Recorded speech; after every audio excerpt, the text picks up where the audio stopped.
Pernyataan Capres Koalisi Perubahan tentang proses pengusutan dugaan kasus korupsi Menkominfo tak urung disikapi oleh Anies Baswedan. Usai bertemu Ketua Umum Partai Nasdem, Pak Anies menyampaikan Tuhan akan berpihak pada kebenaran. Pernyataan yang sebenarnya menyiratkan kegundahan. Ini dia, info terkini Widya. Dengan keyakinan bahwa Tuhan Allah Subhanahu wa Ta'ala akan berpihak kepada kebenaran.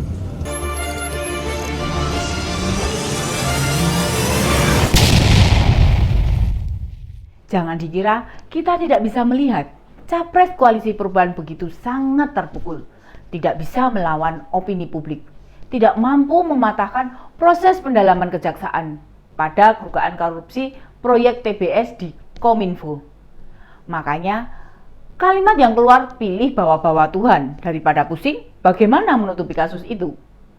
Hampir sama dengan Pak Anies, Ketua Umum Nasdem juga menyebut akan ada hukum alam kalau benar penetapan tersangka, tidak lepas dari intervensi politik dan kekuasaan. Kok bisa seirama begitu ya? Kalau memang mencium ada campur tangan politik, sampaikan saja. Tapi ya jangan ngawur, tunjukkan tanda atau gelagat yang muncul. Kalau nuduh-nuduh tanpa bukti bisa jadi fitnah loh Pak. Bila memang Nasdem termasuk parpol yang menghormati penegakan hukum, terima dan ikuti proses perjalanannya. Untuk memperkuat keyakinan jika Pak Joni tidak bersalah. Ada dua hal yang diputuskan Nasdem. Mereka tidak menyiapkan siapa pengganti Menkominfo serta tidak memecat sebagai kader. Kita sebagai masyarakat awam agak-agak gimana mendengar berita ini. Pak Paloh harus belajar lagi tentang etika, penegakan hukum, disiplin organisasi, dan tentang kewajiban seorang pejabat. Pak Joni bukan sekedar menjadi Menkominfo, namun juga Sekjen Nasdem. Kalau tidak diganti, bagaimana organisasi bisa berjalan dengan baik?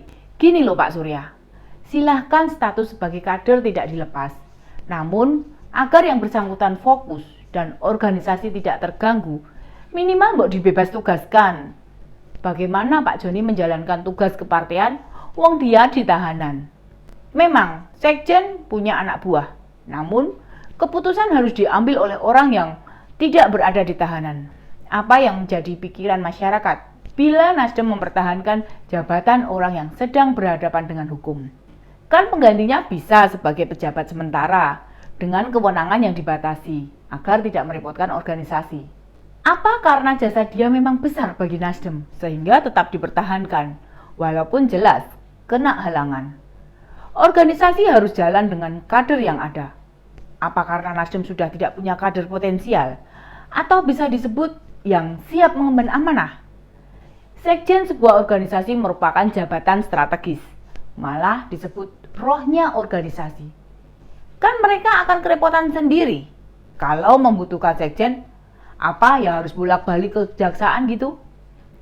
Sebaiknya Nasdem mempersiapkan dengan posisi tidak menentu, angkatlah seorang kader guna menjalankan tugas-tugas yang diampu oleh sekjen. Seandainya dibebas tugaskan di organisasi, pasti yang bersangkutan bisa fokus menjalani pemeriksaan. Tidak perlu juga Nasdem menemui KPU dengan maksud mempertahankan calon anggota legislatif. Justru ini momentum terbaik mengganti kader parpol dengan tuduhan serius. Organisasi juga tidak akan terganggu, utamanya menyiapkan pencapresan Pak Anies. Belum lagi tugas bertemu dengan parpol lain untuk pembicaraan koalisi, status tersangka, dan menjalani penahanan dan membuktikan tanggung jawab sebagai sekjen tidak bisa berjalan normal. Termasuk bila ada hal yang harus dituntaskan, apa bisa Pak Joni pamit untuk urusan sekjen? Bisa dipastikan yang bersangkutan tidak akan ikut mengurusi. Wong dia tahanan, tidak ada fasilitas pendukungnya.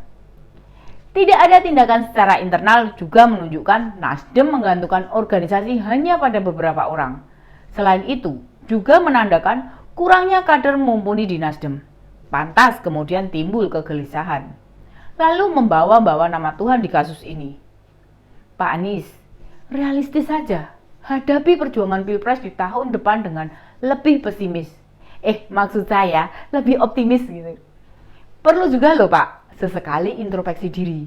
Meski tidak ikut pusaran sebuah kejadian, namun ada hal di pemberat langkah kita. Kadang itu pengingat Tuhan, Mungkin ada hal yang selama ini dijalani itu sebetulnya tidak diridhoi. Misalnya ini, jika banyak diberitakan kalau Pak Anies suka bawa-bawa politik identitas, berarti itu sudah tidak bisa diulangi lagi. Atau mengiming-imingi beberapa orang bisa jadi pendamping. Tapi sebetulnya Pak Anies sudah punya pilihan lain. Atau Pak Surya sudah memberitahukannya kalau ada orang yang lebih pas berjalan bersama. Yang belum terlihat bersuara di kasus Pak Johnny G. Plate ini malah Pak Yusuf Kalla. Bisa jadi karena yang bersangkutan memang tidak berkepentingan secara langsung.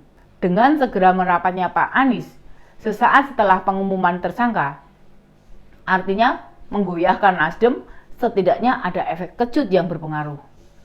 Bisa jadi Pak Yusuf Kalla sudah ditelepon Pak Surya, menanyakan bagaimana kasus ini sesungguhnya, dan memikirkan langkah apa di masa depan yang bisa dilakukan. Uang hampir usai bulan sawah, tapi tidak ada hal yang baru yang bisa muncul di koalisi perubahan. Kalau mengolah isu dalam perjalanan politik saja mereka tidak mampu, bagaimana mengelola negara sebesar Indonesia ini? Pemimpi itu penting. Seorang pemimpin salah satunya punya sifat pemimpi. Pemimpin tanpa mimpi itu bagaikan orang hidup menjalani kehidupan tapi tidak tahu tujuan. Bagaimana kita mempercayakan bangsa besar ini pada orang yang tidak tahu apa tugasnya sebagai pemimpin? Sementara dua pesaingnya memiliki kekuatan yang lebih besar.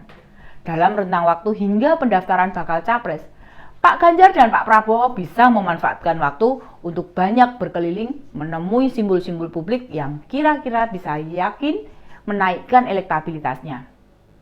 Maka hasil survei ini menggambarkan pergerakan mereka dalam kurun waktu tertentu. Demikian info terkini Widya, sampai ketemu lagi di Ini Dia info terkini Widya selanjutnya. Salam cerdas. Ini dia info terkini Widya